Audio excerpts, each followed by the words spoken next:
Hey guys, it's Melanie. Happy Sunday. In today's video, I'm going to be answering a frequently asked question and giving you guys some suggestions on what you can do with your used or leftover candle wax or wax from like wax melts like Scentsy or Better Homes and Gardens or whatever. So that's what today's video is all about.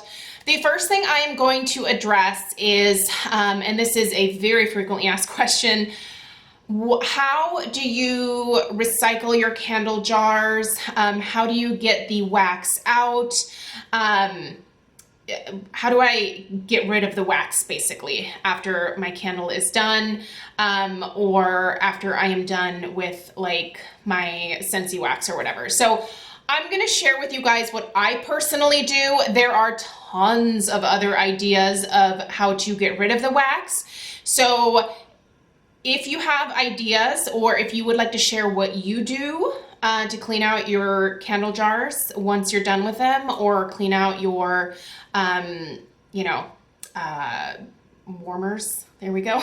That's what they're called, warmers. Leave that down below in the comment section so that people can read through, and if they don't like what I do, maybe they like your idea. So let's get to it.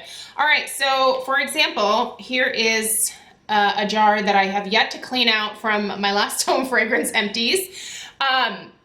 So what I like to do with both Bath and Body Works or Homeworks jars or Nest, Nest I do a little different. Well, let's do Nest separately. Okay, so for jars like this, what I think is the easiest for me personally is I pop these all into my freezer.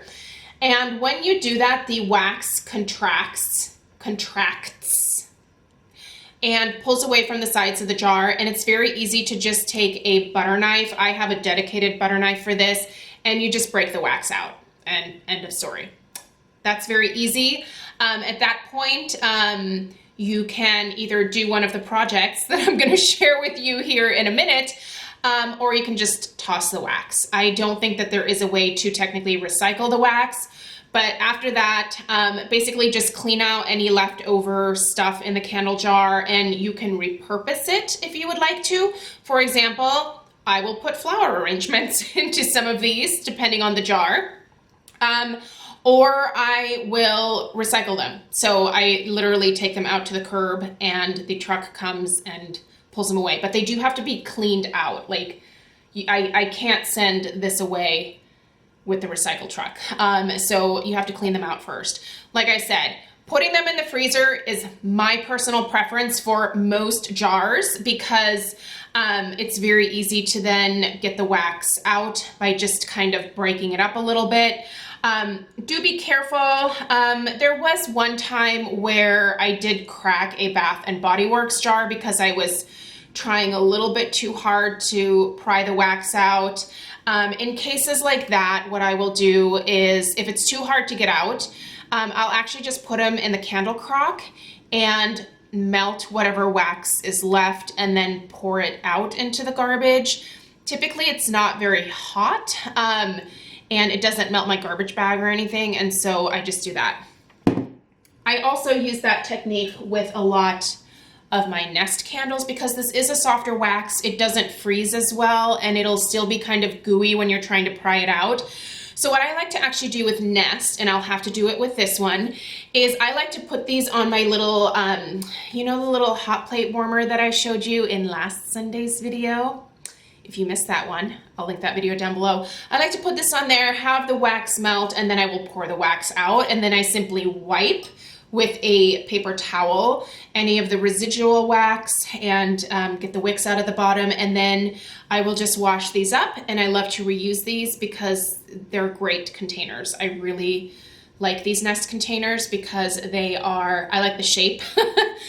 You can put other like votive candles in here, or like, I don't know, if you get like a pillar candle, like a small pillar candle from IKEA or something. Sometimes I will use these in the backyard during the summer. Anyway, they're great. So that's how I like to deal with Nest, with a wax that's a little bit gooier. I'll just pour it out. As far as my wax melts that I use in my warmers, oftentimes I just pour that out into the garbage. One, it's not very hot. Two, it's very easy to do that. And then I just wipe the dish out with a paper towel, and then I'm ready to go with my next choice of wax.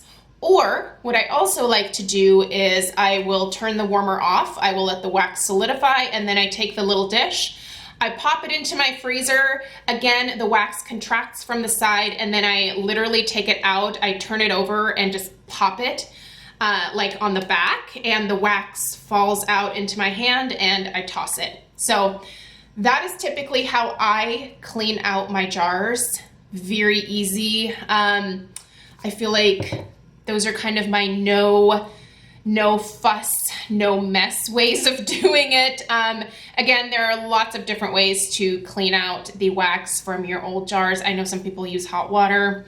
I don't really get into that. One thing I will say, if you do the hot water to liquefy the remainder of the wax, please don't pour that down your drain, because the wax is going to coat your pipes, and after a while that's gonna build up and you're gonna have some expensive plumbing bills. So just saying, don't do that.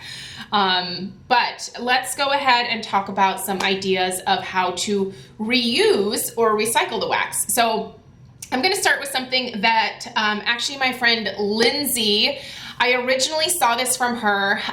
So I can't take credit for any of these ideas because these are all things that I have seen kind of floating around that I just thought were great ideas. But I saw my friend Lindsay doing this for the first time, and she made what she called patio candles out of leftover wax. So wax from candles, wax from wax melts, and I tried this. So what I did is I just cleaned out an old candle jar, and I went and got some wicks.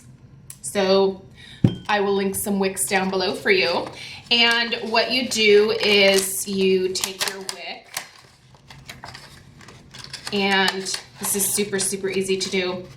For Bath and Body Works jars as well as Homeworks, I would just do one wick in the middle. I really wouldn't get into doing multiple wicks, only because I feel like the placement has to be pretty on point to not cause any issues with the glass breaking.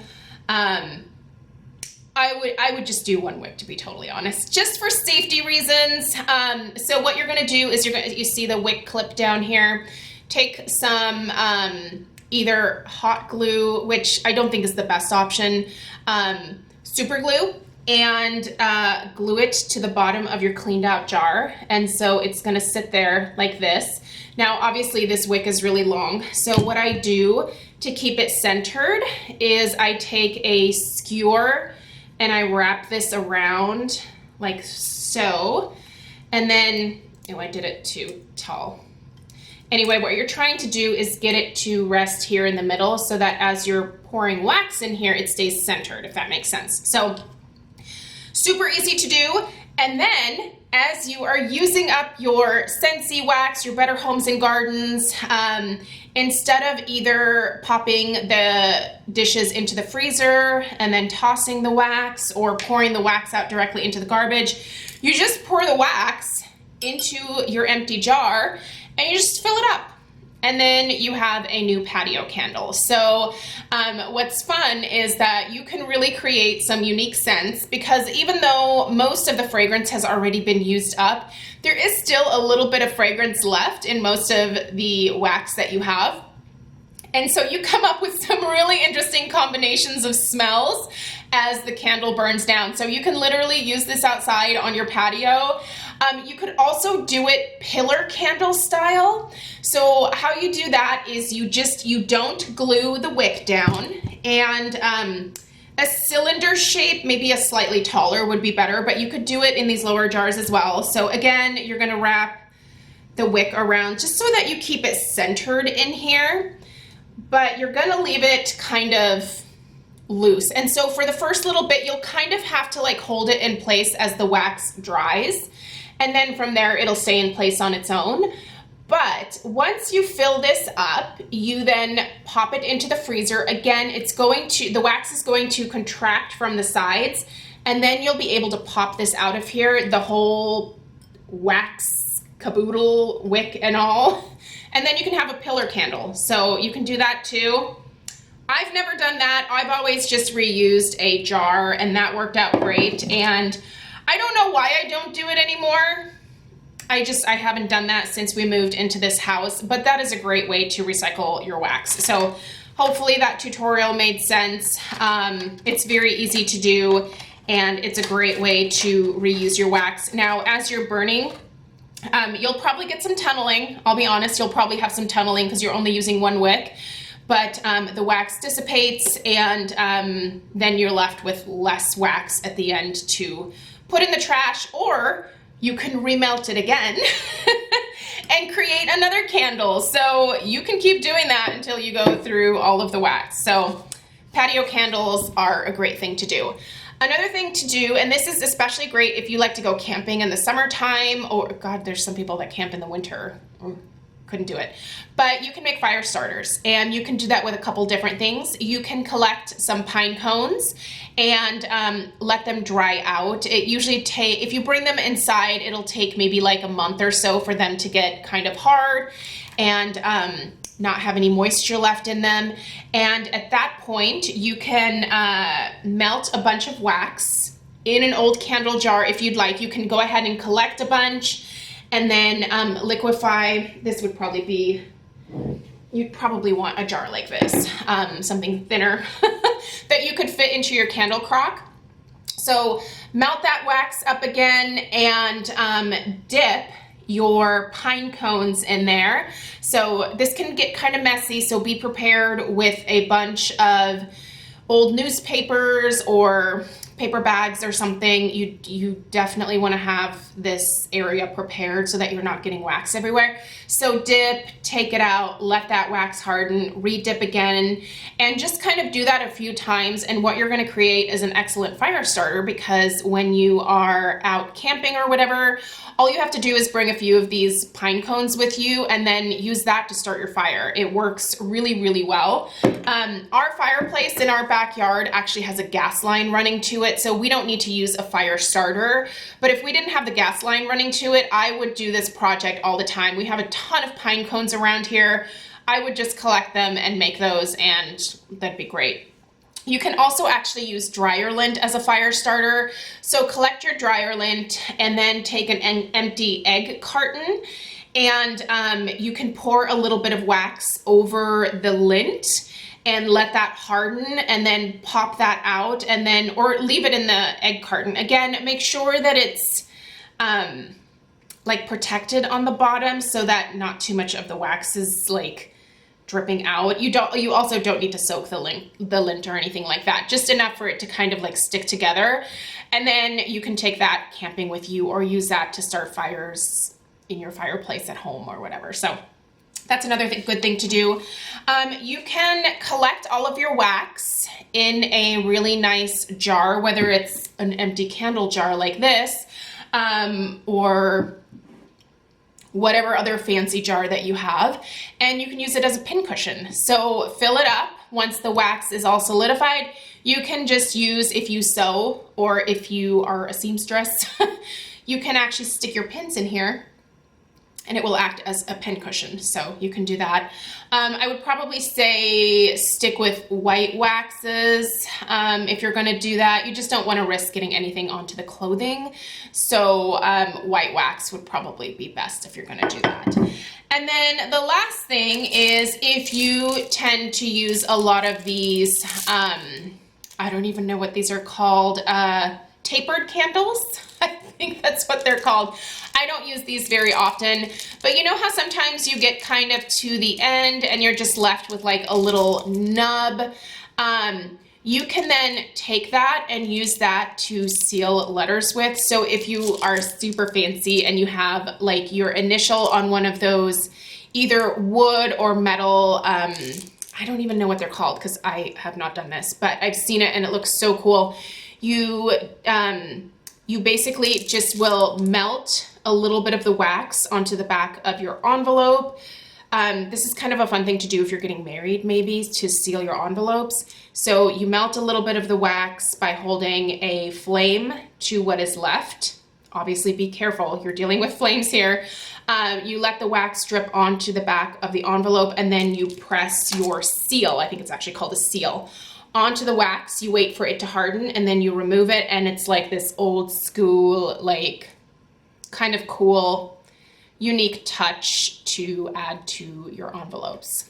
I don't think I would do that to send out my mortgage check. But if I was sending someone like a nice letter or a birthday card or a wedding invitation, and you have a bunch of these nubs left, like if you don't want to melt this down in a candle crock to create either another candle or a pincushion or something like that. And this is an example, by the way, of the type of wax that I would use for a pincushion type situation. This is an unscented candle. It's just paraffin wax. It's white. There's no color. There's no scent or anything like that. So that would be a good thing to melt down for a pincushion.